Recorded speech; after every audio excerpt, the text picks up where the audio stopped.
জীবনের অর্থ কি? আপনার জন্ম হয়েছিল বস্ত্রহীনতার মধ্যে দিয়ে এবং আপনার মৃত্যু হবে বস্ত্রহীনতার মধ্যে দিয়ে। আপনি পৃথিবীতে এসেছিলেন অত্যন্ত দুর্বল হয়ে। এত দুর্বল ছিলেন যে মার সাহায্য ছাড়া খাবারটুকু মুখে নিতে পারতেন না। আপনি যখন এই পৃথিবী ছেড়ে চলে যাবেন তখনও আপনি অত্যন্ত দুর্বল ও অসহায় থাকবেন। তখন আপনার কাফনের কাপড়টুকু আপনি নিজে পরতে পারবেন না, আরেকজন আপনাকে তা পরিয়ে দেবে। যখন আপনি এই পৃথিবীতে এসেছিলেন তখন আপনার অর্থ সম্পদ কিছুই ছিল না। যখন আপনি এই পৃথিবী ছেড়ে চলে যাবেন তখনও আপনার অর্থ সম্পদ কিছুই থাকবে না। আপনাকে প্রথম গোসল যেমন অন্য কেউ দিয়েছিল, তেমনি আপনার শেষ গোসলও অন্য কেউ দেবে।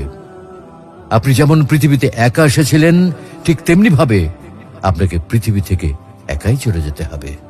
আপনার সঙ্গে আপনার প্রিয়জন কেউ যাবে না। এটাই জীবন। হ্যাঁ, এটাই তো জীবন। তাহলে কেন এত মারামারি, এত সংঘাত, এত হানাহানি? কেন এত বিদ্বেষ? কেন এত হিংসা? কেন এত বেইমানি? তাই সকলের প্রতি দয়াশীল হন, সকলকে আপন করে নিন এই ক্ষণিকের যাত্রায়। জীবন খুবই সংক্ষিপ্ত, সুতরাং জীবনকে মহৎ কাজে উৎসর্গ করুন।